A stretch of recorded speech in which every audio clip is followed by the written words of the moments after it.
Substitution method of solving a linear pair of equation. So जैसा कि नाम से ही पता चल रहा है, सब्स्टिट्यूशन मेथड मीन्स इसमें किसी चीज को सब्स्टिट्यूट कर रहे हैं किसी और दूसरी चीज की जगह। सब्स्टिट्यूशन में क्या होता है कि एक के प्लेस पे किसी दूसरी चीज की रखना। अब लीनियर इक्वेशन में हमारे पास क्या होते हैं, हमारे पास वेरिएबल्स होते हैं एंड कॉन्स्टेंट्स होते हैं। तो कॉन्स्टेंट्स को तो हम सब्स्टिट्यूट नहीं कर सकते, बट वेरिएबल्स को तो सब्स्टिट्यूट कर सकते हैं।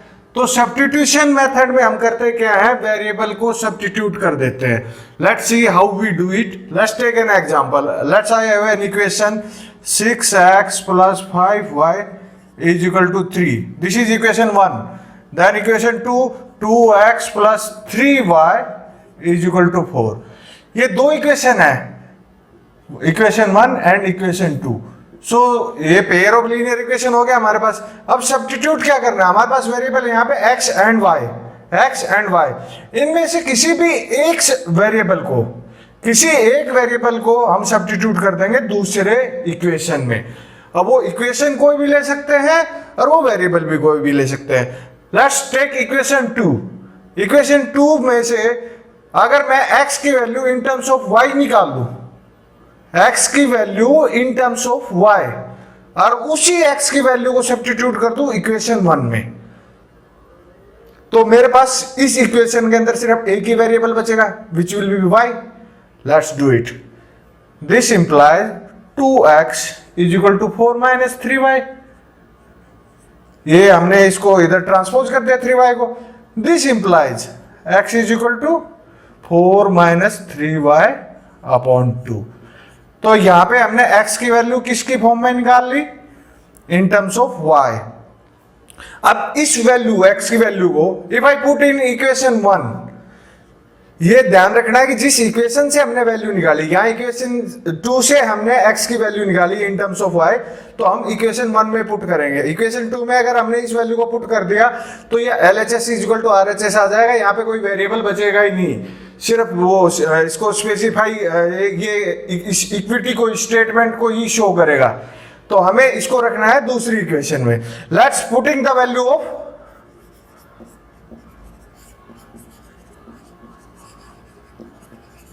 x इन इक्वेशन 1 कर देते हैं पुट। तो ये इक्वेशन 1 क्या है, 6x। 6x के प्लेस पे क्या प्लेस रखना है हमें, 4 माइनस 3y अपॉन 2, ठीक है, plus 5y is equal to 3।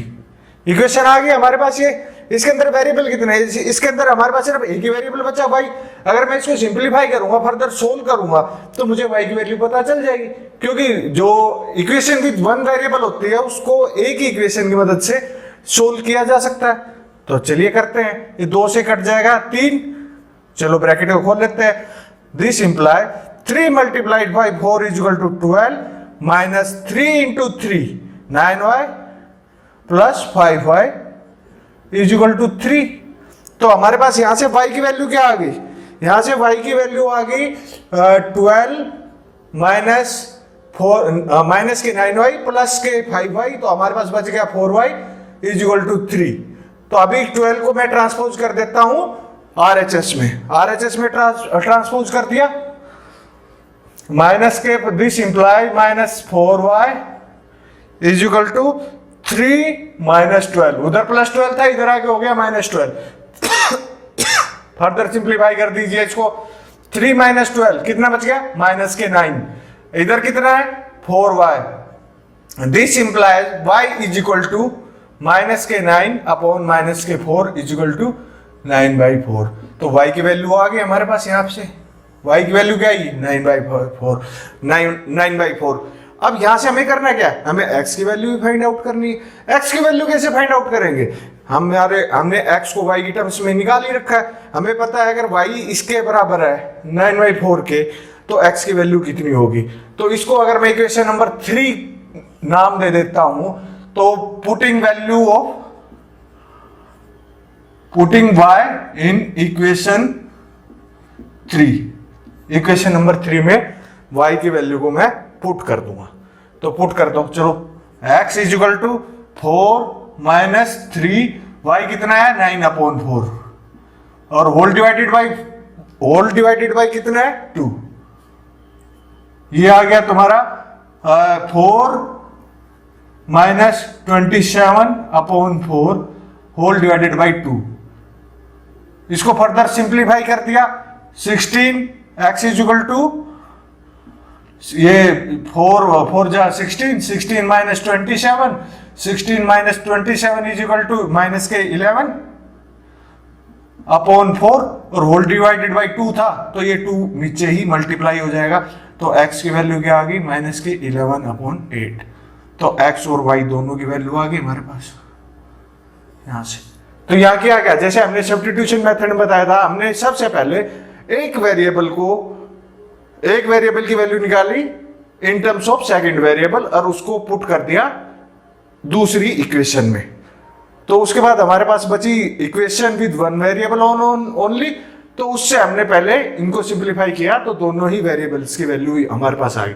यहाँ पे हमने किया गया था, हमने इक्वेशन 2 की मदद से x की वैल्यू निकाली थी y की टर्म्स में और फिर उसको 1 में पुट किया था। हम इसका रिवर्स इसका अपोजिट भी कर सकते थे, अपोजिट इन द सेंस कि यहां से हम x की वैल्यू निकालते हैं y की टर्म्स में, जैसे यहां पे x निकाला है y की टर्म्स में, ऐसे ही इस इक्वेशन की मदद से निकालते हैं हम और उसको पुट कर देते कहां पे इस इक्वेशन में और फिर इसको फर्दर ऐसे ही सिंप्लीफाई कर देते। ये तो यहाँ पे हमने क्या किया था x की वैल्यू को सब्स्टिट्यूट किया। सिमिलरली हम यहाँ पे y की वैल्यू को भी सब्स्टिट्यूट कर सकते हैं। यहाँ से x कैलकुलेट ना करके y की टर्म्स में हम y को कैलकुलेट कर लेते हैं in terms of x। 2x को इधर ट्रांसपोज कर दिया, जैसे अगर इससे मुझे y की वैल्यू निकालनी है इन टर्म्स ऑफ x,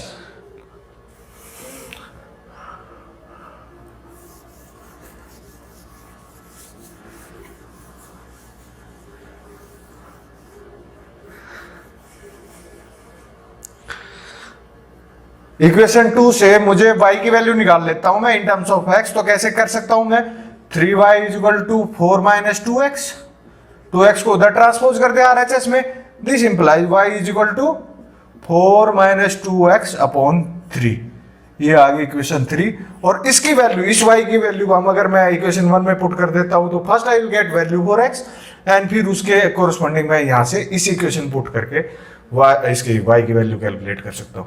तो मतलब इन हमारे पास दो वेरिएबल है, दो इक्वेशन है, दोनों वेरिएबल्स में से किसी भी वेरिएबल को सब्स्टिट्यूट कर सकते हैं और किसी भी इक्वेशन में सब्स्टिट्यूट कर सकते हैं, वो हमारे ऊपर डिपेंड करता है, इसमें कोई बाउंडेशन नहीं है। चाहे आप इक्वेशन 2 से x की वैल्यू निकाले और 1 में सब्स्टिट्यूट करें या 1 से x की वैल्यू निकाले 2 में सब्स्टिट्यूट करें।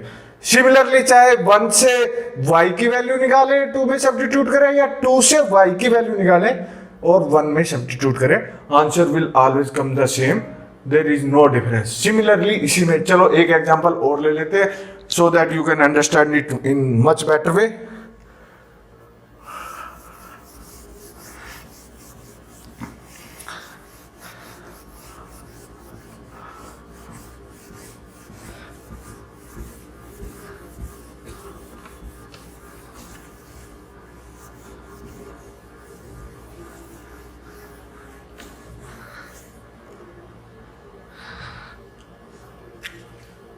Let's take equation 2x plus 3y is equal to 6 and दूसरी इक्वेशन लेता हूं मैं 4x plus 3y is equal to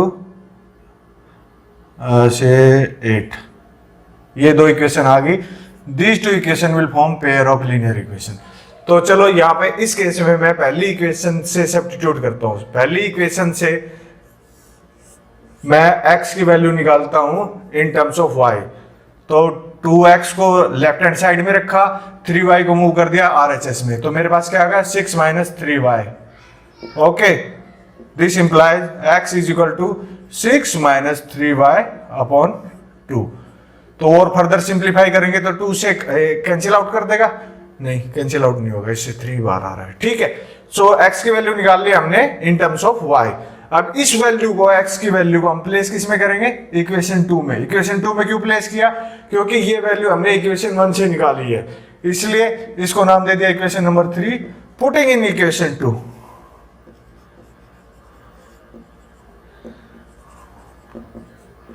equation number 2 में पुट कर दो x की जगह, तो 4 into the bracket 6 minus 3y whole divided by 2, ये आ गया, प्लस के 3y इज इक्वल टू 8। इस ब्रैकेट को खोल लो, ये 2 से 2 कैंसिल आउट हो गया। अब ब्रैकेट को खोलेंगे तो 6 into 2 12, 12 minus 3 into 2 6y plus के 3y is equal to 8। This implies 12 ये माइनस के 6y है प्लस के 3y है, तो हमारे पास बचेगा कितना 3y is equal to 8। Now further simplification में हमें पता चलेगा minus 3y is equal to, जब 12 को मैं इधर मूव करूंगा तो इधर आ जाएगा माइनस के 12, तो मैं 8 प्लस के हैं माइनस के 12 है, तो ये बच जाएगा माइनस के 4। So this implies y is equal to 4/3। तो एक वेरिएबल की वैल्यू आ गई। अब दूसरे कैसे फाइंड आउट करेंगे, हम इसको पुट कर देंगे इस इक्वेशन में, इक्वेशन नंबर 3 जहां से हमने सब्स्टिट्यूट किया था इस वैल्यू को। So this implies putting in equation 3,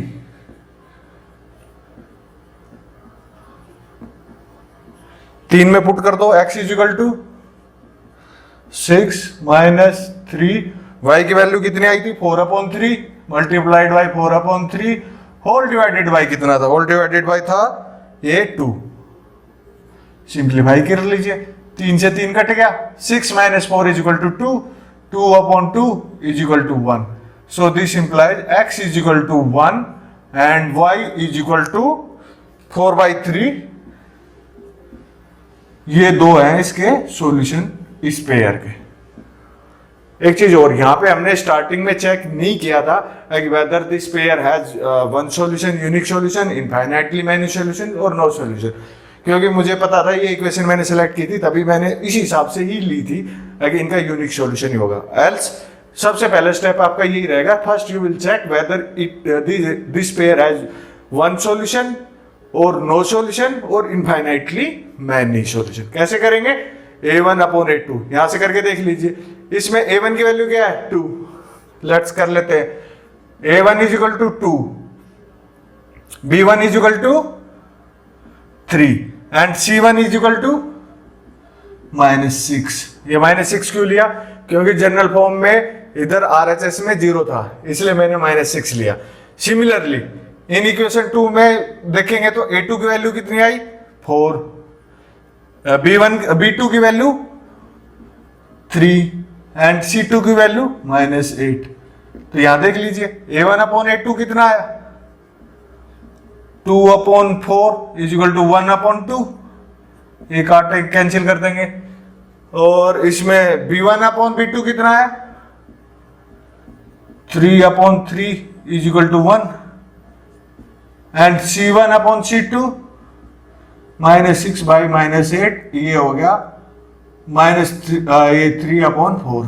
तो इस इक्वेशन से देखने पे हम क्लियरली कह सकते हैं a1/a2 is not equal to b1/b2। तो ये कंडीशन कब होती है, जब हमारे पास यूनिक सॉल्यूशन होता है। तो सेम सबसे पहले हमें ये चेक ही करना है, तो ये अभी हमने चेक किया तो भी देखा कि इसका यूनिक सॉल्यूशन ही होगा। तो सब्स्टिट्यूशन मेथड में करना कुछ नहीं है, एक वेरिएबल की वैल्यू दूसरे वेरिएबल की टर्म्स में निकालना है और उसको सब्स्टिट्यूट कर देना है इक्वेशन नंबर 1 में, और फिर उसके बाद linear equation with one variable बन जाएगी। वो उसको सिंप्लीफाई करते हुए हम एक वेरिएबल की वैल्यू निकाल लेंगे। उसके बाद फिर उस जो भी वेरिएबल की वैल्यू आई, जैसे यहाँ y की वैल्यू आई थी 4/3, इसको पुट कर दिया यहाँ पे, तो यहां से हमें x की वैल्यू मिल गई। Okay, clear. Now we will do exercise number 3